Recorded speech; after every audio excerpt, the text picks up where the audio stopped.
What's up is down, what's left is right. Chasing stars and holding you. I can't see the end, but we'll see it through.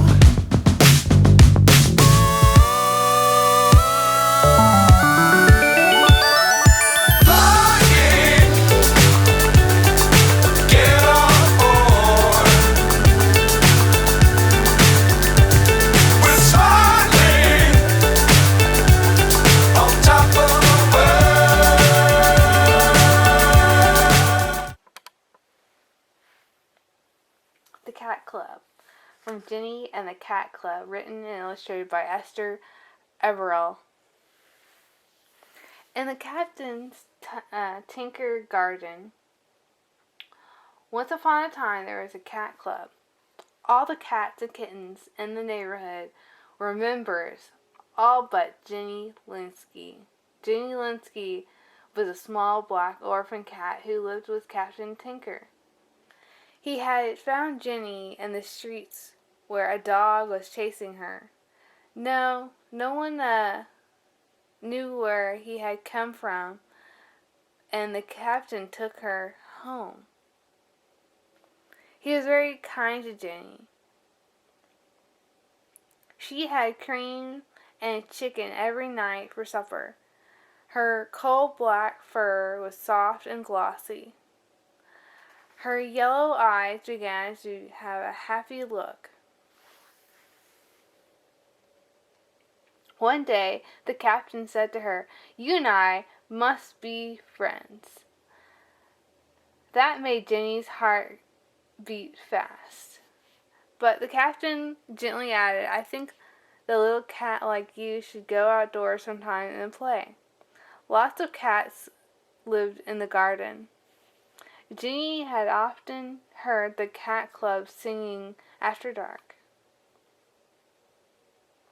They do have fun, she thought, but she was too shy to say hello to them. Shy little cats need help, thought Captain Tinker to himself. Captain Tinker, who was an old sailor, liked to think of things in many years ago, had learned to knit. He knitted a wool scarf for Jenny, a bright red woven scarf to get her black and fur and yellow eyes. How Jenny loved that scarf! How brave she felt when she wore it. And the one fine night, she knelt down and put it on and went into the garden. It was a lovely garden full of flowers and trees and bushes. On the tree side of rows of pink brick houses.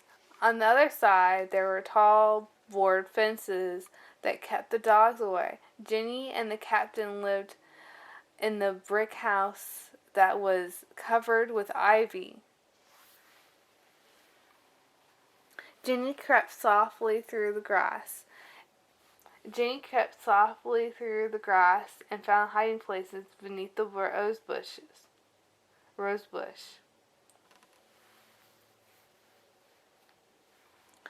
There she was, waited for the cat club. She waited and waited a long time. Suddenly, a slim white cat sped through the grass, dashing up the maple tree, and began to sing. This was Sertana, a club secretary, she sang. "We come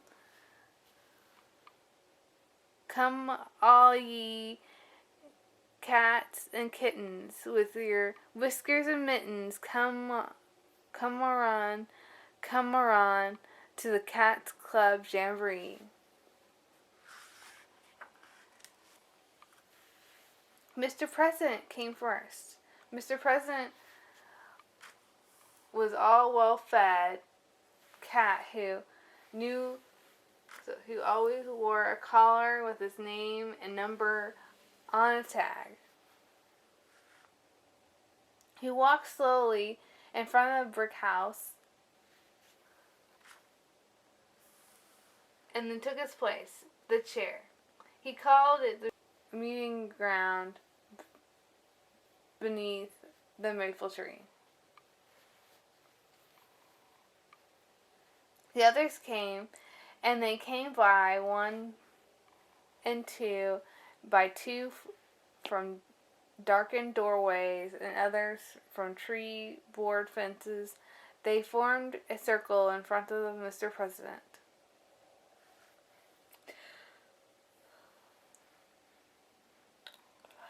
Cintra and the maple trees give signals for the cats to come. Just before the meeting, Mr. President speaks to his young nephew, Junior. The fluffy cat is Butterfly. The twins are Rumbelouse and Remus. The cat jumped over the flower is Macaroni. Salmon was Wise Cat who can read. Sits in his books and he watches the two tree great fighters, Sinbad and Duke. The two cats and the earnest conversations are sweethearts, Annabelle and Antonio. Mr. President opened the meeting and spoke brief words about the money matters. Afterwards, the club moved to the porch of Cartina's house. Jenny stretched her neck and peeping through the roses and saw everything that happened. The spotted twin cats, Rumbelouse and Remus, crawled through the kitchen windows and returned with a large paper package. A feast! A cat! Cried all the cats. They tore open the piece of paper and they devoured the fish. After they licked their paws and whiskers, lovely Persian cats, Butterfly, brought out their nose flutes and began to play. The cats sang and danced and joked until the wee small hours when they, one by one, the club cats went home. The last to go was Jenny Linsky.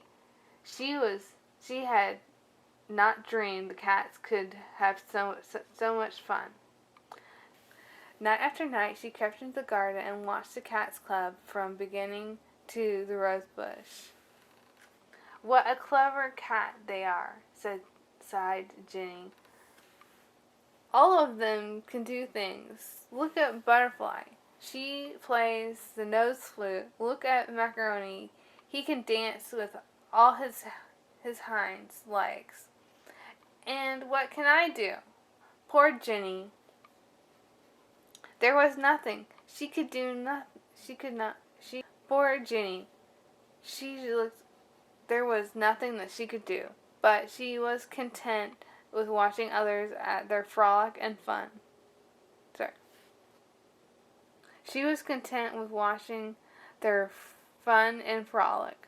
One night, to her surprise, Rumbelouse and Remus were going to meet, poked their nose right into the rose bush, and they cried gaily, "Hi there, sister! You're the new cat, aren't you?" The twins were in such lovely spirits that Jenny did not feel afraid. "Yes," she answered, "I am Jenny Linsky." "Well, Jenny, won't you like to join the cat club?" asked the twins. They did not have the time to answer. They whiskered off between them. But when they reached the meeting ground, fear overcame her. All of the other cats there were staring and gleaming as if They wanted to know, and what they wanted to do was, little black cat, what can you do? This was so much fun for Ginny. She gave a yowl of terror and fled home. Next morning, Rhombus and Remus went to Ginny's house looking for through the garden windows and yelled, Ginny! Ginny Linsky! Ginny did not answer. She was lying on a soapbox in the cellar. The twins had come and cheered up and went away discouraged. In the afternoon, the Persian cat, the lovely opened butterfly, pressed her nose to the silky spot against the window pane and called, Ginny! Ginny Linsky! Ginny Linsky! Did not answer. She was still lying on the soapbox in the cellar. Butterfly too went off discouraged. In the evening, the entire club sang loudly, trooped through the garden on their way to Jenny's house. Mr. President came first. Behind him walked Butterfly playing on her nose flute. Centaura followed. She had high soprano voice and led the singing, and her behind. One by one, two by two, singers marched. First came Rhombus and Remus. Next came President, youngest nephew, Junior, accompanied by Salmon and the bookish cat. The fancy dancer, Macaroni, followed. He waltzed. Behind Macaroni came Sweetheart, Annabella, and Antonio. Lastly marched the two greatest fighters, Sinbad and Duke. All of them were singing, meow, meow, and purr, we want her. Ginny, Ginny, Ginny. At last, they sang too loud, and the man could not sleep. Threw down a bucket of water and broke their fine parade. The members scrambled home to dry their dripping fur. They did not meet again until the following night, when their other plans. It was summer, and the Summer Cats Club was very busy. So, in the end, the club of Captain Tinker quite forgot about poor Ginny Linsky. Still, you cannot blame them. They could not expect other cats to think of their troubles. Ginny was so ashamed of having run away and stayed indoors. Time dragged. Now they played games with the Captain Tinker. But now came, and she heard the cats in the garden. She longed to be with them, and that would never happen, she sighed. They were too clever, all of them, to do what they did. The birds flew south. The honeysuckle and the rosebush lost their leaves. Winter came, and everything was frozen. Then Captain Tinker flooded the garden and made a pond where the boys and girls could skate. One day, while Ginny watched the skating from the window, she turned suddenly to Captain Tinker. I'd love to skate, she said. That's something I could do.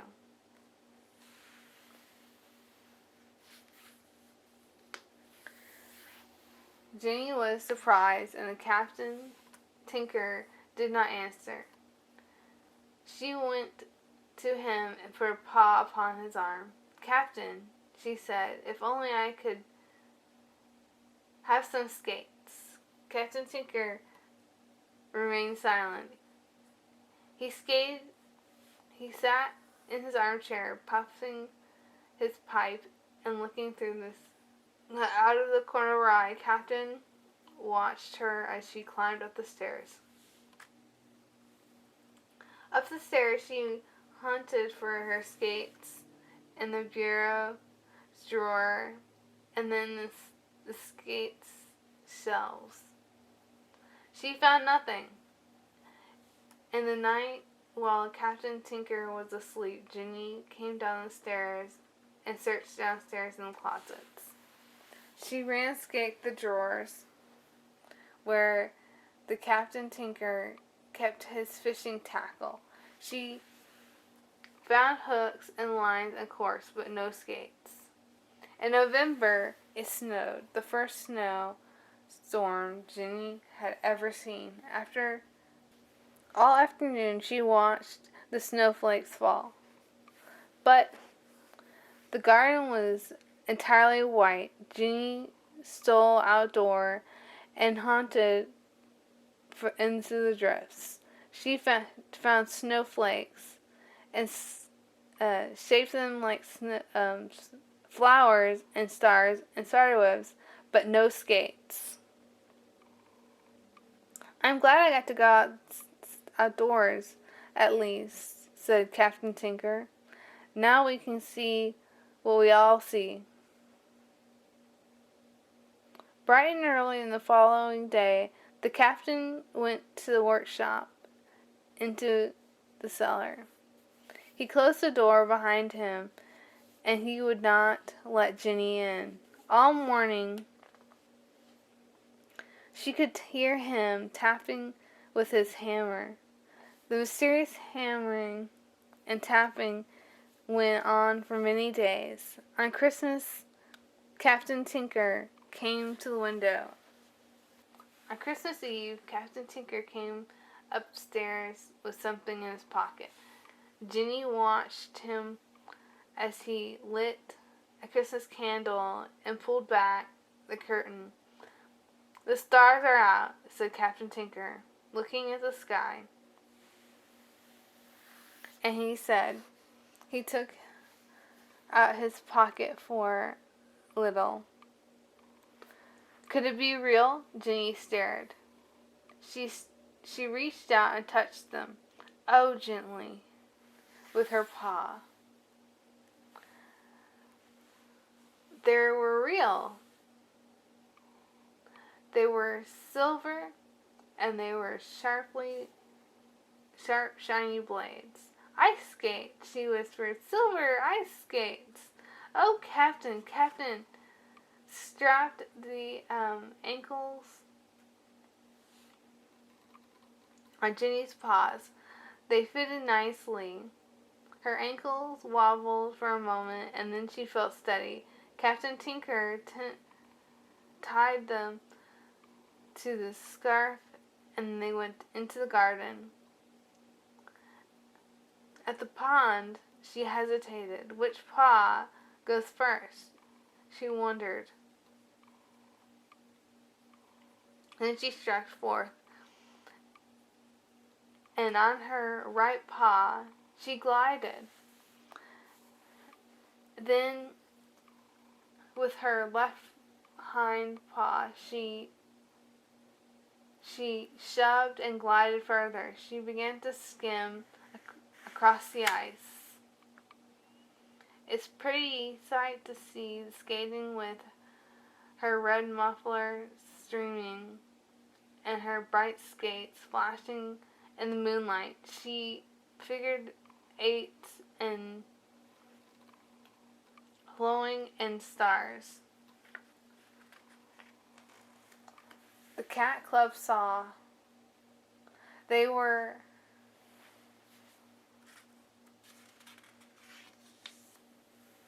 They were on the other side of the pond,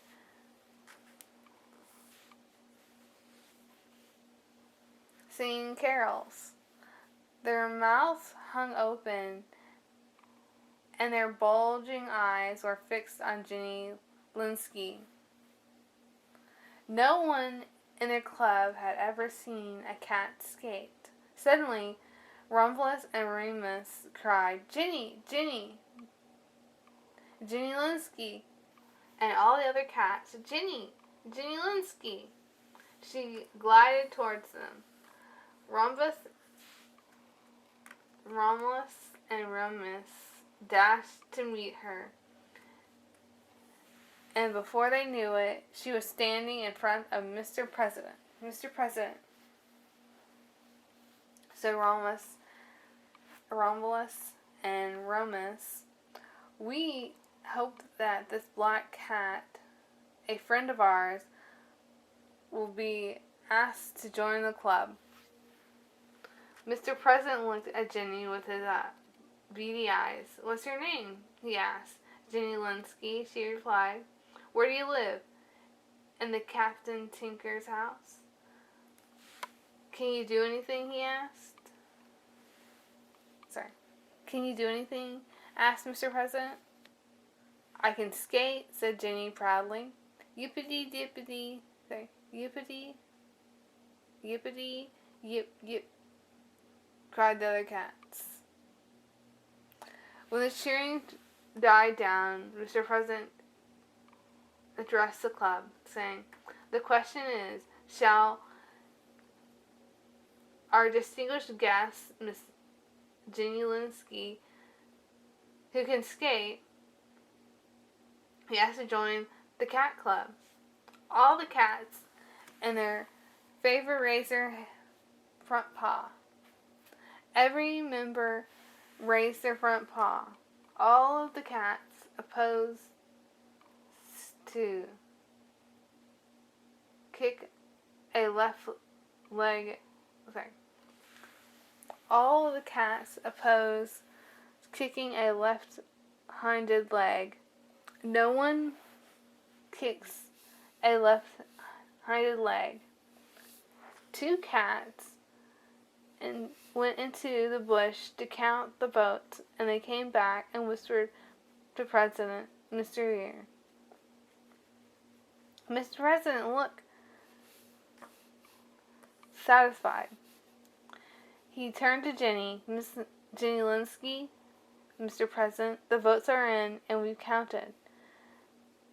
And the noble honor to inform you that you are a member of the Cat Club." "Mr. President," said Jenny in a high, clear voice, "do you have my trusty friends? I thank you." Jenny could have made a longer speech, but the Cat Club crowded around her, hoping for a chance to touch her silver skates. The end.